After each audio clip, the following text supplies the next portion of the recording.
রাজধানীর অন্যান্য বড় গণেশ পুজোগুলির সঙ্গে পাল্লা দিয়ে এবার রাজধানীর পার্শ্ববর্তী কাশীপুর বাজার কমিটির প্রথমবারের মতো গণেশ পূজায় ব্রতী হয়েছে। কাশীপুর গণেশ পূজা কমিটির এবারের মূর্তির দৈর্ঘ্য 25 ফুট। তাছাড়াও পূজা উপলক্ষে 4 দিন ব্যাপী চলছে আনন্দ মেলা। সেই সঙ্গে চলবে রাজ্য ভিন রাজ্যের শিল্পীদের দ্বারা সাংস্কৃতিক অনুষ্ঠান। পূজা কমিটির তরফে বন্যায় ক্ষতিগ্রস্ত মানুষদের জন্য 50,000 টাকা মুখ্যমন্ত্রীর ত্রাণ তহবিলে তুলে দিয়েছেন বলে জানান পূজা কমিটির সম্পাদক সুমন দাস।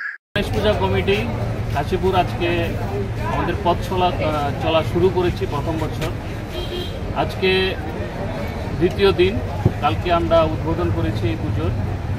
আজকে দ্বিতীয় দিনে আমরা প্রসাদ বিতরণ থেকে শুরু করে বিনোদনের জন্য সাংস্কৃতিক সন্ধ্যা ছিল এবং আমাদের ডান পাশে আনন্দ মেলা ছিল।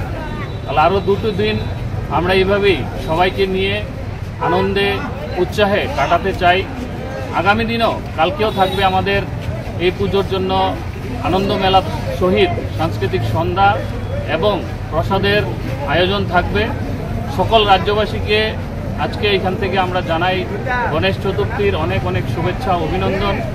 আমাদের এই পুজো কমিটি মোটামুটি 200 জন নিয়ে আমরা পুজো কমিটিতে আমরা রেখেছি। তো এই 200 জনকে নিয়ে আমরা সুন্দরভাবে যেন পুজোটা আগামী দিনও করতে পারি, সেই খুবই আমরা বিশ্বাস করি। সামাজিক কর্মসূচি কি আছে?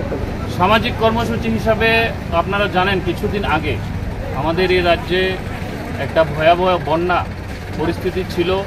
খয়ারপুর সবসময় বলদাখাল থেকে শুরু করে রেশন বাগান একটা বন্যা পরিস্থিতি থাকে।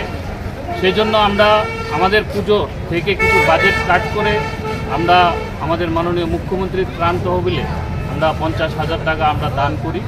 আমাদের সঙ্গে ছিল আমাদের চেয়ারম্যান, যিনি পুজো কমিটির, তথা আমাদের 9 নম্বর ওয়ার্ডের কাউন্সিলর উত্তম ঘোষ, আমাদের যিনি জেলা পরিষদের সদস্য, তথা কিছুদিনের মধ্যেই উনি শপথ নেবেন জেলা পরিষদের সহকারী সভাধিপতি।